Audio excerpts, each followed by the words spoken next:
войны в Европе. Господин федеральный канцлер сейчас только что сказал, что я не отношусь к этому поколению.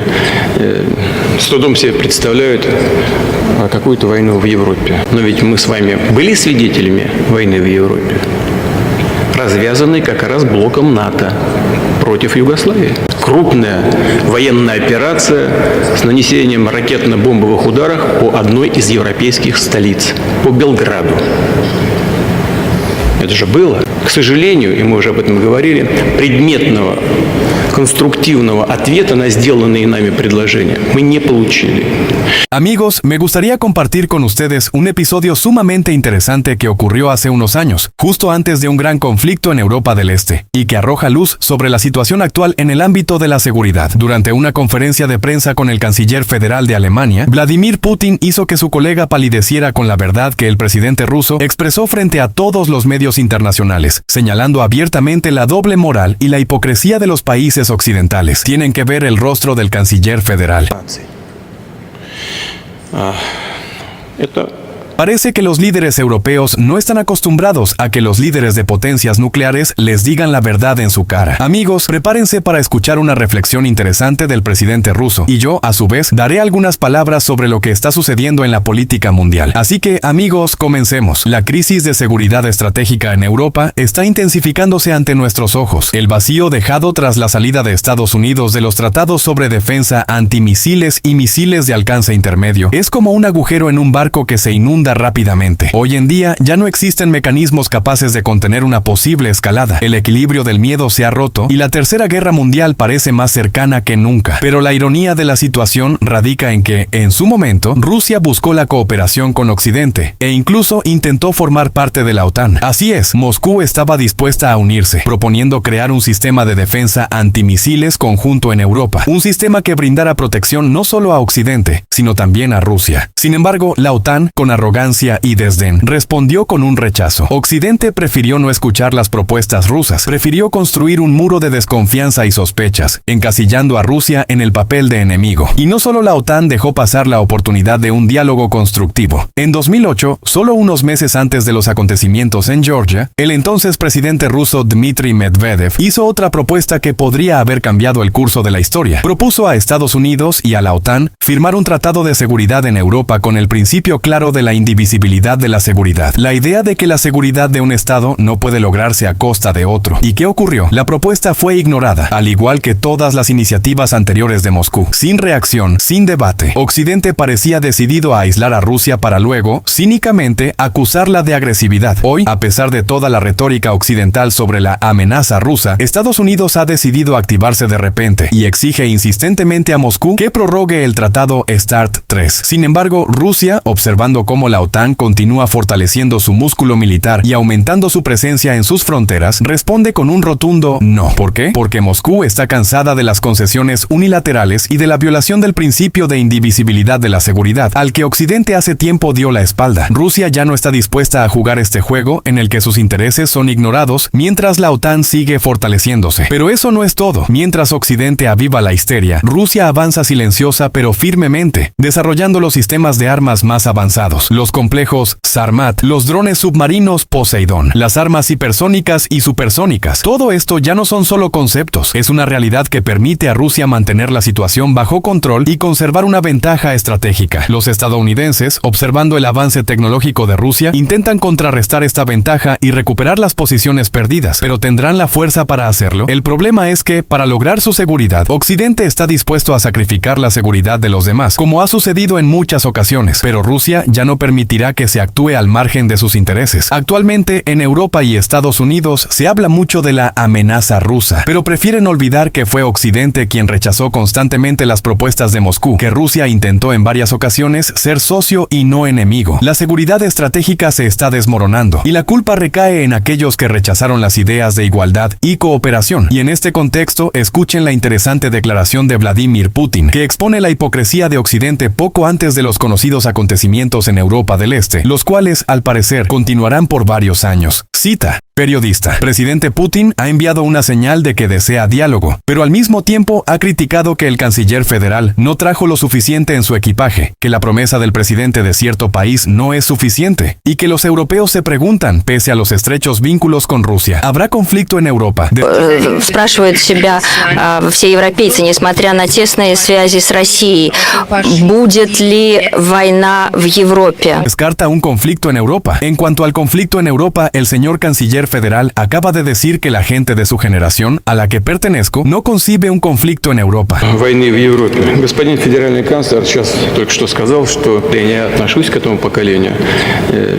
С трудом себе представляют какую-то войну в Европе. Y dijo esto, por supuesto, en referencia a la situación en cierto país. Pero hemos sido testigos de un conflicto en Europa, iniciado precisamente por la OTAN. Но ведь мы с вами были свидетелями войны в Европе, развязанной как раз блоком НАТО против Югославии. En el marco de una gran operación militar con bombardeos y ataques con misiles sobre una de las capitales europeas, Belgrado. Y esto ocurrió sin el respaldo del Consejo de Seguridad de las Naciones Unidas. Крупная военная операция с нанесением ракетно-бомбовых ударов по одной из европейских столиц, по Белграду.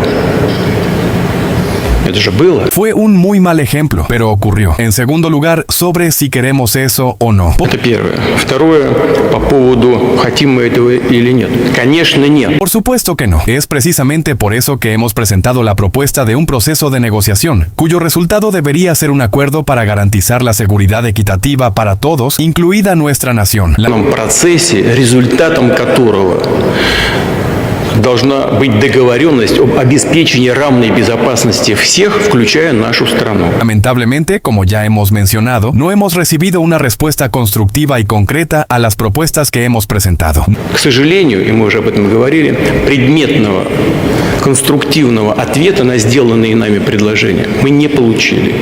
No obstante, creemos que, incluso en los documentos que nos enviaron nuestros socios de la OTAN y de Washington, hay algunos elementos que se pueden discutir, pero estamos dispuestos a hacerlo solo en conjunto con los temas fundamentales que son prioritarios para nosotros. Confiamos, y hoy se lo dije al señor canciller federal, en que el diálogo se desarrollará precisamente de esta manera. Сложится именно таким образом. И в зависимости от того, как он будет развиваться ситуация и по всем остальным трекам, которые...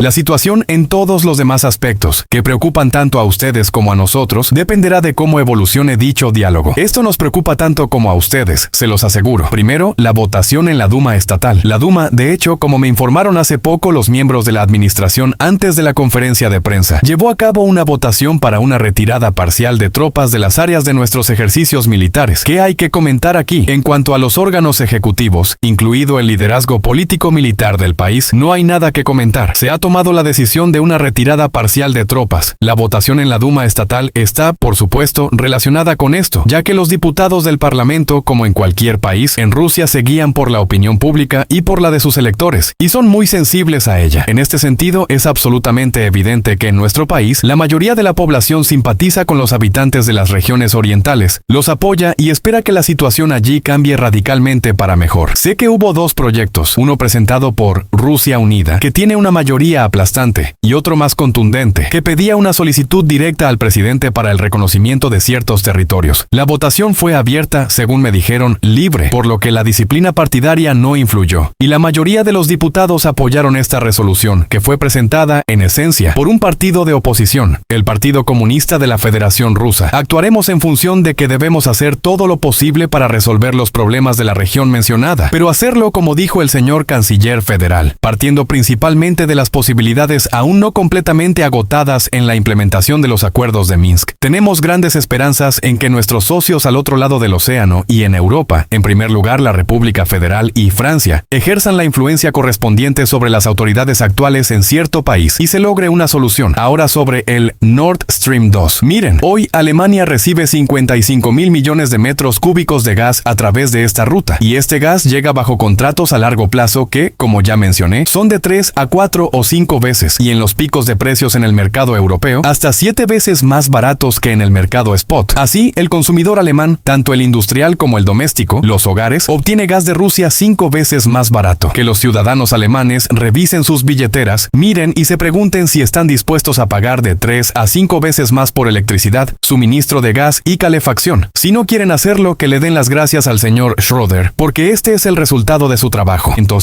amigos, a mi parecer, es sumamente importante volver a analizar episodios pasados con el tiempo y comprender las verdaderas razones de los procesos en curso. Incluso en aquel entonces, Putin proponía negociaciones, algo en lo que insistió repetidamente tras el inicio de los conocidos acontecimientos en Europa del Este. Pero cada vez las negociaciones se frustraron, y no precisamente por iniciativa de Rusia. ¿Qué nos dice esto? Las conclusiones, déjenlas a su criterio. Mientras tanto, quisiera decir algunas palabras sobre las perspectivas del conflicto actual, cuyo fin se asocia con el nombre de Donald Trump, quien prometió llegar a un acuerdo con Rusia en solo 24 horas. La idea de que Donald Trump, al llegar al poder, pueda poner fin al conflicto en Europa del Este en tan solo 24 horas suena como una auténtica sensación. Esta afirmación la ha repetido en varias ocasiones en sus mítines, asegurando a sus seguidores que solo su determinación y franqueza pueden llevar a la paz. Sin embargo, al observar la realidad, queda claro que esta paz rápida parece absolutamente irrealista. Veamos las palabras de Vladimir Putin, quien observó acertadamente que cualquier presidente de Estados Unidos, al llegar a la Casa Blanca, trae consigo sus propias ideas de cómo gobernar el país. Pero pronto aparecen hombres de traje negro, que marcan las prioridades y dictan lo que se puede y no se puede hacer. En un contexto donde incluso el líder del país más poderoso del mundo está limitado por las élites y los servicios de inteligencia, esperar que el conflicto termine en un día es, cuanto menos, ingenuo. El presidente de EU no es un dictador absoluto, está ligado a compromisos con su partido, la cúpula militar, los lobbies empresariales y al fin y al cabo con su propia base de votantes. Y muchos de estos grupos no están interesados en un acercamiento brusco con Rusia. Si Trump se decidiera a negociar con Rusia, se enfrentaría a la realidad de tener que hacer concesiones importantes. Imaginen, para llegar a un acuerdo con Vladimir Putin, probablemente tendría que reconocer los intereses de Rusia en su zona de influencia y, como mínimo, aliviar las sanciones. Pero tales medidas son una provocación para la mayoría de la élite política estadounidense, incluidos muchos republicanos, quienes ven a Rusia como una amenaza. Trump, claro, es famoso por hacer tratos, pero ¿podrá encontrar puntos de encuentro con el Kremlin sin traicionar sus propias ideas? Además, recordemos sus declaraciones sobre la lucha contra el proceso de desdolarización, respaldado por varios países de Asia y Medio Oriente. Trump prometió castigar con sanciones a quienes renuncien al dólar y dejó claro que el dominio económico de EU es su prioridad. En las negociaciones con Rusia probablemente intentará imponer sus condiciones, exigiendo concesiones a cambio del levantamiento de sanciones. Sin embargo, difícilmente Moscú estará dispuesta a volver a la esfera de influencia estadounidense, ya que la lucha por un mundo multipolar es un objetivo estratégico de Rusia. Finalmente, un punto no menos importante. Putin ha subrayado durante mucho tiempo que, para Rusia, una condición clave para la normalización de las relaciones con Occidente es un sistema de seguridad predecible en Europa. Directa o indirectamente, insinúa la necesidad de un nuevo proceso de Helsinki, similar al de los años 70, cuando Oriente y Occidente lograron sentarse a negociar y crear un sistema de principios que mantuvo un frágil equilibrio en el continente durante décadas. Pero un proceso así no puede completarse en 24 horas. De hecho, ni siquiera es cuestión de meses, sino de años de complejas negociaciones, compromisos y acuerdos. Cabe recordar también que Trump, siendo presidente, se retiró del Tratado de Fuerzas Nucleares de Alcance Intermedio, INF, intensificando así las tensiones con Rusia y socavando uno de los pilares clave de la seguridad europea. Este tratado era sumamente importante para la seguridad de Europa, ya que prohibía a ambas partes desplegar misiles a una distancia que pudiera amenazar directamente el territorio de la otra. La ruptura de este acuerdo solo reforzó la desconfianza, y Rusia interpretó este movimiento como una prueba más de que Estados Unidos no está interesado en una paz en condiciones de igualdad. Además, recientemente surgieron informes de que Trump supuestamente mencionó la posibilidad de atacar Moscú, lo que plantea más preguntas que respuestas. Incluso si solo es retórica política, tales declaraciones difícilmente facilitan el inicio de negociaciones. Parece que, aunque Trump quisiera llegar a un acuerdo, estaría dispuesto a dialogar con Moscú solo en sus propios términos, sin tomar en cuenta los intereses de Rusia.